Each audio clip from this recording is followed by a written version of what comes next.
منبر نور پر تشریف فرما علماء کرام، حفاظ اعظام، ائمہ مساجد، ثنا خوان مصطفیٰ صلی اللہ تعالی علیہ وسلم،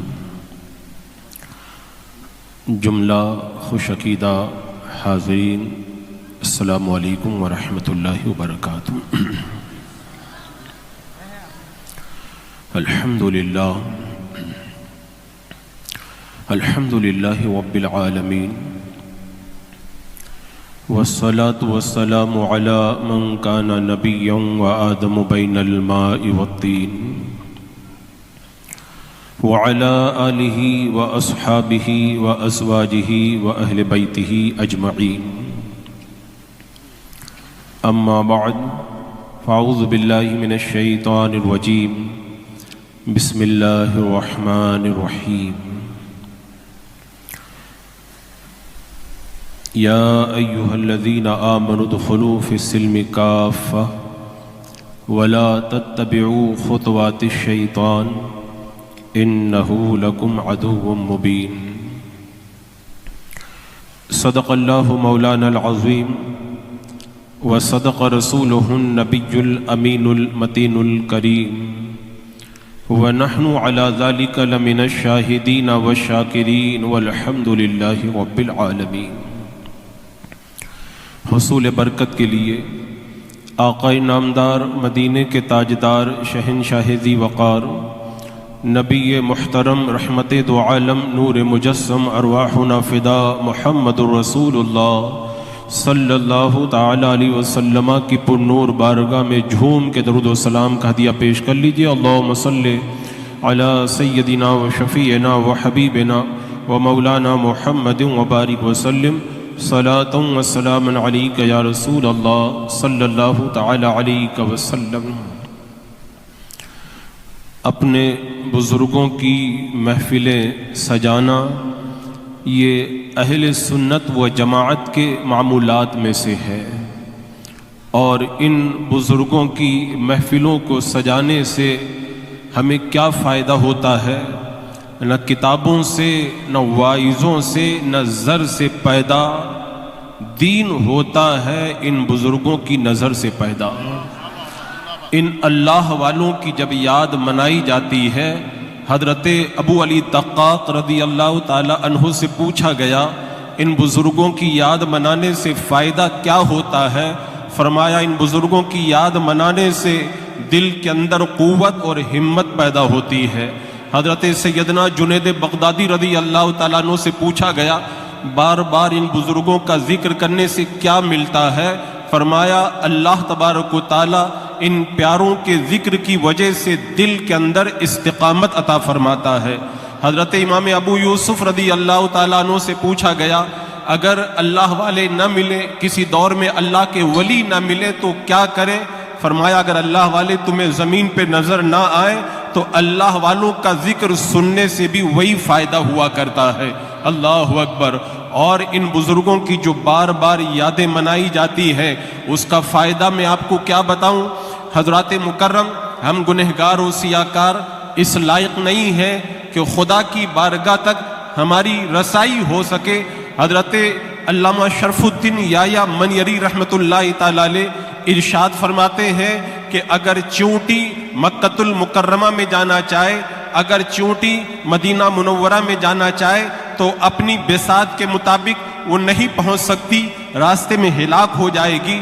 اگر چونٹی کی یہ تمنا ہے میں مکۃ المکرمہ میں چلی جاؤں، مدینہ منورہ میں چلی جاؤں، تو جب کبوتر پرواز کرے تو کبوتر کے پاؤں سے چپک جائے۔ کبوتر جب مکۃ المکرمہ اور مدینہ منورہ میں پہنچے گا تو کبوتر کے ساتھ میں چونٹی کو بھی وہاں کی فضائیں نصیب ہو جائے گی۔ فرماتے ہم گنہگار اگر خود اپنی طاقت کے مطابق خدا کی بارگاہ تک پہنچنا چاہیں نہیں پہنچ سکتے۔ ان اللہ والوں کے دامن سے چپک جائیں۔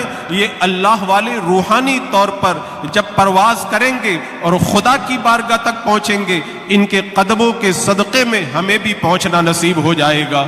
تو اسی لیے بار بار ان اللہ والوں کا عرس مناتے ہیں، ان کی یادیں ہم مناتے ہیں۔ حضرت شاہ ولی اللہ محدث دہلوی رحمۃ اللہ تعالی علیہ فرماتے ہیں اگر زمین ناپاک ہو جائے، پاک کرنے کا دو طریقہ ہے۔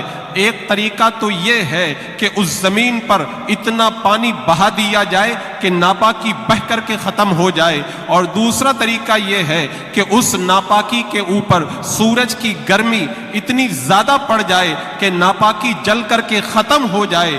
جس طرح ناپاک زمین کو پاک کرنے کا دو طریقہ ہے، ایسے ہی دل اگر گناہوں کی وجہ سے میلا ہو جائے تو اس کو بھی پاک کرنے کا دو طریقہ ہے۔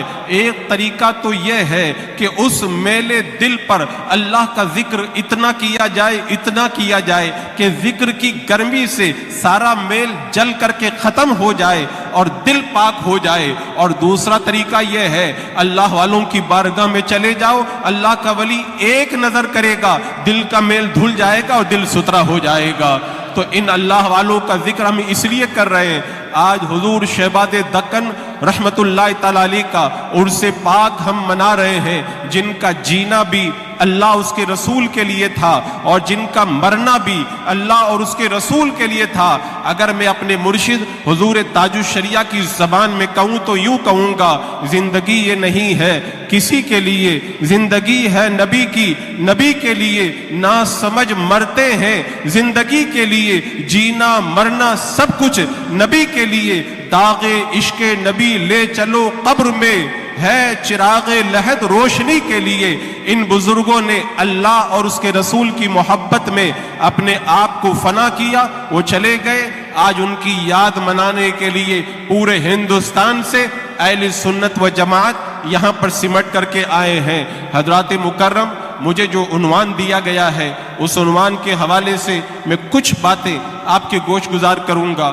میرا جو عنوان ہے وہ نعرے لگانے والا نہیں ہے اور واہ واہ کرنے والا نہیں ہے۔ مجھے جو عنوان دیا گیا ہے ٹھنڈے دل سے سن کر کے اور جانے کے بعد میں غور کر کے اپنی زندگی میں انقلاب پیدا کرنے والا عنوان ہے۔ حضرات مکرم، آج میری نگاہوں کے سامنے نوجوانوں کا مجمع ہے، اور میں آپ کو بتاؤں انسانوں کی جوانی، مسلمان کی جوانی کتنی قیمتی ہوا کرتی ہے، شاید اس کا اندازہ آپ کو نہ ہو۔ اللہ اکبر کبیرہ، آپ کو یہ معلوم ہونا چاہیے کہ جوانی اتنی قیمتی ہے۔ اگر کسی قوم کے بارے میں یہ پتہ لگانا ہو یہ قوم برباد ہوگی یا یہ قوم ترقی کرے گی تو اس قوم کے جوانوں کو دیکھ لو۔ جس قوم کے نوجوان اچھے کاموں میں لگ جائیں سمجھ جاؤ یہ قوم ترقی کرے گی، اور جس قوم کے نوجوان فالتو کاموں میں مصروف ہو جائیں سمجھ جاؤ یہ قوم برباد ہو جائے گی۔ قرآن و سنت پڑھ کر کے دیکھیں، جوانی کی اہمیت آپ کو پتہ چلے گی۔ میرے آقا صلی اللہ تعالی علیہ وسلم نے ارشاد فرمایا، قیامت کی گرمی کے اندر 7 ایسے خوش نصیب ہیں جن کو اللہ تبارک و تعالی عرش کا ٹھنڈا سایہ عطا فرمائے گا۔ ان میں سے ایک بندہ شاب نشأ فی عبادت اللہ، وہ نوجوان ہے جس کی جوانی اللہ کی عبادت کے اندر بسر ہوتی ہے۔ اور جوانی کا معاملہ سنے، میرے آقا فرماتے ہیں قیامت کے میدان میں بندہ جب پہنچے گا اس وقت تک اپنے قدموں کو نہیں ہٹا سکے گا جب تک 5 سوالوں کا جواب نہ دے دے۔ ان میں سے ایک سوال یہ کیا جائے گا، وَأَن شَبَابِهِ فِيمَا أَبْلَى، اے بندے بتا تو نے اپنی جوانی کو کہاں پہ گزارا تھا۔ اللہ اکبر کبیرہ۔ سلطان صلاح الدین ایوبی رحمت اللہ تعالی علیہ نے فرمایا تھا، اگر کسی قوم کو ہرانا ہو تو کچھ کرنے کی ضرورت نہیں ہے، اس قوم کے جوانوں کو عیاشی میں لگا دو، وہ قوم بغیر کسی جنگ کے ہار جائے گی۔ سلطان صلاح الدین ایوبی نے کہا تھا، جس قوم کے نوجوان عیاشی میں لگ جاتے ہیں اس قوم کو ہرانے کے لیے تلوار کی ضرورت نہیں ہے، بندوق کی ضرورت نہیں ہے، اس قوم کو ہرانے کے لیے اس قوم کے جوانوں کا عیاشی کے اندر مبتلا ہو جانا اتنا ہی کافی ہے۔ حضرات مکرم، آج ہمیں اس بات کا جائزہ لینا ہے، آج ہمارا نوجوان اچھے کاموں میں لگا ہے یا برے کاموں کے اندر لگا ہوا ہے۔ آئیے اس کا ہم مختصر سا جائزہ لیتے ہیں۔ آپ کو شاید یہ معلوم نہیں ہوگا، آج جو اہل سنت و جماعت کی کھیتی جو لہلہا رہی ہے، اس میں ہمارے بزرگوں کی جوانی کا بڑا اہم کردار ہے۔ آپ کو معلوم ہے ابو جہل کو قتل کرنے والے حضرت معاذ اور حضرت معوذ یہ 13 اور 14 سال کے نوجوان ہی تھے۔ آپ کو معلوم ہے اندلس کو فتح کرنے والے طارق بن زیاد 20 سال کے نوجوان تھے۔ چین کو فتح کرنے والے قتیبہ بن مسلم یہ 30 سال سے بھی کم عمر کے جوان تھے۔ ہندوستان کو فتح کرنے والے محمد بن قاسم یہ 17 سال کے جوان تھے۔ حضرت سعد بن ابی وقاص جب بدر کے میدان میں آئے تو ان کے چہرے پر داڑھی کا ایک بال بھی نہیں نکلا تھا۔ ملک شام کی طرف میرے آقا نے حضرت اسامہ بن زید کو جب لشکر دے کر کے روانہ کیا تو ان کی عمر صرف 18 سال کی تھی۔ امام مالک رحمت اللہ تعالی علیہ جب مدینہ منورہ کے اندر پڑھانے کے لیے بیٹھے ہیں، ان کی عمر صرف 17 سال کی تھی۔ آج ہمیں بخاری شریف ملی ہے، امام بخاری کی جوانی کا صدقہ ہے۔ مسلم شریف ملی ہے، امام مسلم نے اپنی جوانی کو لگایا تب ہمیں مسلم شریف ملی ہے۔ آج غوث پاک رضی اللہ تعالی عنہ کا نام لیتے وقت میں ہماری آنکھوں میں جو چمک آ جاتی ہے، آپ کو معلوم ہے 18 سال کی عمر میں اپنی جوانی کے ایام کے اندر اپنے شہر کو چھوڑ کر بغداد میں جا کر اپنی جوانی کو سرکار غوث پاک نے لگایا ہے، تب دنیا کے اندر انقلاب پیدا ہوا ہے۔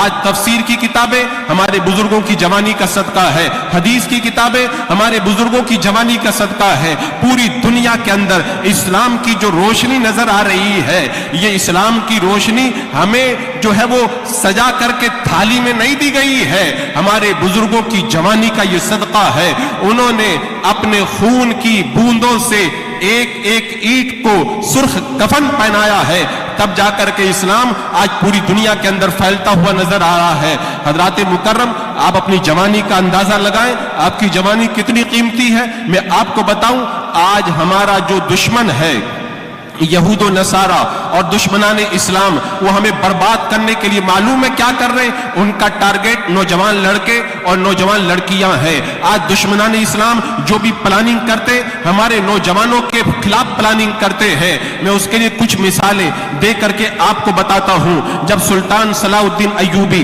رحمت اللہ تعالی علیہ نے بیت المقدس کو فتح کیا اور عیسائی جاسوس پکڑ کر کے سلطان صلاح الدین ایوبی کے سامنے لائے گئے تو ان جاسوسوں نے کہا تھا، اے صلاح الدین ایوبی، تمہارا ایمان مضبوط ہے، تمہارے فوجیوں کا ایمان مضبوط ہے، تم نے بیت المقدس کو فتح کر لیا، لیکن ہم نے مسلمانوں کے اندر عیاشی کا بیج بو دیا ہے، شراب کا بیج بو دیا ہے، ہم نے مال و دولت کا نشہ تمہاری قوم کے اندر پیدا کر دیا ہے۔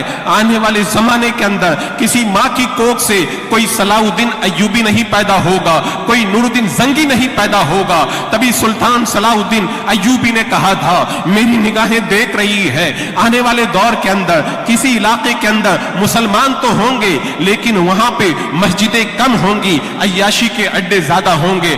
آج نکاح اٹھا کر کے دیکھ لے ہمارے جوانوں کا کیا حال ہے۔ 5ویں صدی کے اخیر میں عیسائیوں اور مسلمانوں کی جنگیں شروع ہوئی، 200 سال تک جنگیں چلی، 200 سال کے اندر کبھی بھی دشمن نہیں جیت پایا، ہر میدان کے اندر اللہ نے مسلمانوں کو فتح عطا فرمائی۔ 200 سال کے بعد میں صلیبی جنگوں کا ہیرو سینٹ لوئس جب مرنے لگا، مرتے وقت میں اس نے کہا تھا، ہم نے میدان کے اندر مسلمانوں کا مقابلہ کیا، ہم نہیں جیت پائے، مرتے مرتے میں تم کو نصیحت کرتا ہوں، اگر مسلمانوں کو برباد کرنا ہے تو تلوار کی ضرورت نہیں ہے، 3 کام کرو۔ پہلا کام یہ کرو، پختہ عقیدے والے مسلمانوں کو پنپنے مت دو۔ دوسرا کام یہ کرو، مسلمان بادشاہوں کو آپس میں لڑا دو۔ اور تیسرا کام یہ کرو، مسلمان جوانوں کو عیاشی میں لگا دو۔ تلوار کی ضرورت نہیں ہے، مسلمان ویسے ہی برباد ہو جائے گا۔ انہوں نے باضابطہ طور پر اس پر پلاننگ کی، کام شروع ہوا۔ ابھی 1 سال پہلے کی بات بتاتا ہوں، سال بھر پہلے کی بات ہے،